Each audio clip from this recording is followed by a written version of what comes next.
Minute দেরি হবে একটু বইলা যা ভাই, আমি এতক্ষণ এখানে খালি হয়ে থাকলাম, জাস্ট এই টাকার জন্য আমি দাঁড়ায় আছি। মনে কর 10 মিনিট, এর বেশি না, 10 মিনিট তুই দাঁড়া থাক, আমি টাকা পাঠাই দিচ্ছি। তোর সাথে মনে আর কথা হইতো না, কালকে মনে কর ফোন রেজিস্টার মারবো, রেজিস্টার মেটার মনে কর ময়লা পানি বোকা, আর কথা হইতো না। মনে কর আমি মনে কর আর রোস্ট করতাম না, আর কথা হইতো না। তো তো টাকা পাই যাবি মনে কর বিকালে দিতে পাইবি, মনে কর বুধবারে বিকালে দিতে পাইবি, বুঝছস? তোর বইনে যদি তোর মোবাইলটা নিয়ে যাইগা, তাহলে তো তোর বইনের কাছে মোবাইলটা থাকার কথা, তাই না? তো তোর বইনের কাছে যেহেতু মোবাইলটা থাকে, তাহলে তুই প্রতিদিন ভিডিও আপলোড করস কি দিয়া? আবার দেখি লাইভেও আসস। বাইনচোদ কত প্রকার ও কি কি কত বড় মাদার চোত হলে এরকম একটা কাহিনী সাজাইতে পারে, সব কিছুই আজকে ঘটনা খুইলা বলবো তোমাদের সাথে। দেখো আর জি হিমেল ভাই, ওর সাথে কিন্তু আমার অনেক দিন যাবত ধরেই কিন্তু কন্ট্রোভার্সি চলতেছে। তো ওই যে কত বড় মাদার চোত, ওইটা আজকে তোমাদের সাথে প্রকাশ করুন। দেখো ওর কাছে আমি প্রায় 400 টাকার মতো পাইতাম। তো 400 টাকা কিন্তু বড় কিছু না, বড় কিছু হইলো যে সম্মানটা, মুখের জবানটা, বা ভাই ব্রাদারের সাথে যে সম্পর্কটা ওর হয়েছিল, ওই সম্পর্কটা ওর সাথে কিন্তু আমার সবকিছু মিউচুয়াল হয়ে গেছিল। এটা তোমরা দেখছো আমার সেকেন্ড চ্যানেলে। ও কিন্তু ভুলভাল এলিগেশন দেওয়ার কারণে ও কিন্তু স্বীকারও করছে, এমনকি ওই কি করছে আমার কাছে মাপও চাইছে, অডিয়েন্সের কাছেও মাপ চাইছে। তো গাইস কিছু দিন কিন্তু আমি মনে করো অনেক গালিগালাজ করছি, ভুলভাল তথ্য দিচ্ছি, ভুলভাল তথ্য দিয়ে ভিডিও বানাইছি, মনে করো লজিক ছিল না আমার ভিডিওর মধ্যে, যার কারণে কিছু দিনের কাছে তোমাদের কাছে মাপ চাইতেছি। তো সামনে কিন্তু তোমরা লজিক্যাল ভিডিও পাবে। যে ভিডিওগুলো আছেন একটার মধ্যে কোনো লজিক আছেন না, যার কারণে তুই সরি বলতাছস, ঠিক আছে?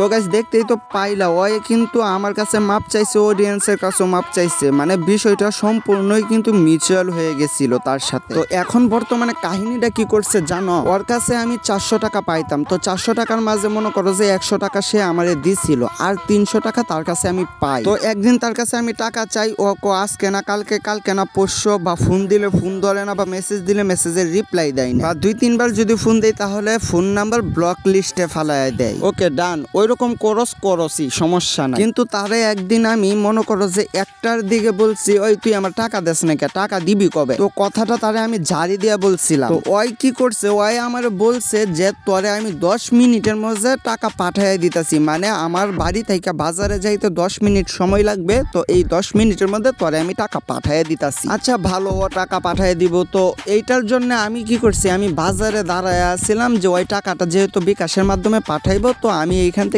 বিকাশ থেকে টাকা বাহির করে নিয়ে যাবো। তো ওর 10 মিনিট সময় চাইছিল, তো ওইখানে আমি 1টা থেকে দাঁড়াইছিলাম, তো 2টা বাজে, 3টা বাজে, 4টা পর্যন্ত আমি ওইখানে দাঁড়াইছিলাম। তো তার 10 মিনিট কিন্তু শেষ হয় নাই 4 ঘন্টাতে। তখন আমার রাগ উঠছিল, তো আমি তারে একটা হুমকি দিয়ে কথা বলছিলাম যে তোরে আমি গ্রুপ থেকে কিক দেওয়ার ব্যবস্থা করব। তো ওই সময় ওই কি করছে যে আমার যে কাছের ভাই ব্রাদার গুলা আছে, ওই ভাই ব্রাদার গুলার সাথে আমার নামে মানে কথা কথা মানে যত এলিগেশন আছে সবকিছুই বলছে, এক কথায় মিথ্যা অপবাদ যতগুলো আছেন সবকিছুই বললে তাদের সাথে আমার সম্পর্কটা নষ্ট করার চেষ্টা করছে। তখন ওই ভাই ব্রাদার গুলা তার সামনে মনে করো যে আমারে কলে ডাকছিল, তো আমি গেছি আমার বিরুদ্ধে, মানে তারা বলতেছে তুই বলে এই করছো সেই করছো। তারপরে আমি ফুল কাহিনীটুকু তাদেরকে বললাম। তারপরে ওই ভাই ব্রাদার গুলাই দেখে যে না, এখানে তো আমার কোনো দোষ নেই, সব দোষ আর জি হিমেলের। তো ওই দিন বারটা ছিল বৃহস্পতিবার, তো তখন ওই সময় দেখছে তারা যে আমার কোনো দোষই নাই, সব দোষ তার আছে। তো তারপরে ওরে একটা প্রশ্ন করা হয়েছিল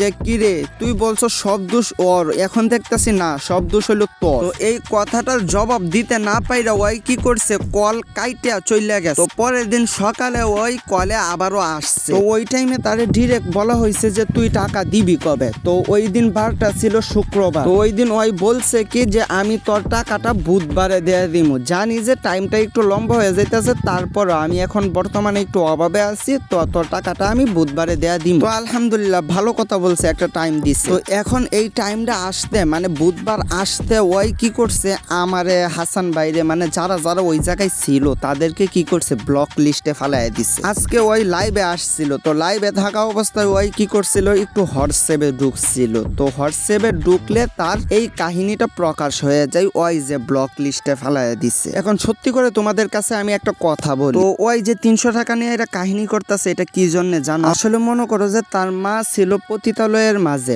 তার মারে মনে করো সবাই 300 টাকার বিনিময়ে চুদ্দ, তো তারে কিন্তু মনে করো যে আমি কিন্তু তার মারে চুদ্দা তারে বাইর করছি। তো ওই টাইমে কিন্তু মনে করো যে তার মারে কিন্তু আমি টাকাটা দিয়ে দিয়েছিলাম, মানে তার মারে যে আমি 4-5 বার চুদছিলাম, তো চুদা শেষ হইলেই কিন্তু তার মার কাছে আমি 300 করে টাকা দিয়ে আসছিলাম। তো চুদার পরে কিন্তু হিমেল জন্ম হয়, হিমেল জন্ম হওয়ার পরে মনে করো যে 8-10 বছর হয়। তারপরে মনে করো যে তার একটা বড় বোন আছে, তো আমি ওই বোনের দিকে নজর নেই। তো ওই টাইমে মনে করো যে মা তার মনে করো যে জ্ঞান গুণ ভাই কিছু উঠছিল না, তো আমি কি করছিলাম একটু সুখ না খায়া না তার বোনের উপর ঝাঁপাইয়া পড়ি। তো তার বোনের যে মনে করো যে চুদাটা দিছিলাম ভাই, কি কম আর কি চিল্লাইন। তো ওর বোনে যে মনে করো চুদা খায় এমন চিল্লানি শুরু করছে, তো ওই চিল্লানি কি করছে হিমেলে সহ্য করতে পারে নাই, যার কারণে মনে করো যে আমি যে তার কাছে 300 টাকা পাই ওইটা আর টাকাটা দিতেছে না। এখন বিষয়টা তোমাদের কাহিনীটা মনে করো যে ক্লিয়ার হয়েছে তো না? হিমেলের মা বোন চাষি যেটি যা আছে মনে করো তাদের কিন্তু একটা কাহিনী আছে, তো তাদের কাহিনীটা হলো মনে করো যে ওরা জন্মের পর থেকেই কিন্তু চুদা খায় টাকা ইনকাম করে, যার কারণে মনে করো ওদের মা চাষির চুদা কিন্তু টাকা সাথে সাথে দিয়ে দিয়েছিলাম, কিন্তু তার বোনরে যে সময় মনে করো চুদাটা দিছিলাম ওই সময় মনে করো যে টাকাটা দিতে মনে ছিল না, যার কারণে এখন মনে করো বর্তমানে হিমেলে আমার টাকাটা মাইরা দিছে। তো এইটাতে মনে করো যে আমি কোনো কিছু মনে করতেছি না, যে এখন তার পেজটা আমি বুঝলাম যে ওই টাকাটা কেন মারছে। তো বিষয়টা তোমাদের কাছে ক্লিয়ার করলাম আর কি। তো আজকের মতো আসি, ভিডিওটা যদি ভালো লাগে সাবস্ক্রাইব বাটনে মেরে দিও, জুলুম রাখান ঘুষি কিছু আবালদের পারামেরা ধরুন, তোমাদের রাত দিন 24 ঘন্টায় সালাম করুন। আসসালামু আলাইকুম রহমতুল্লাহ।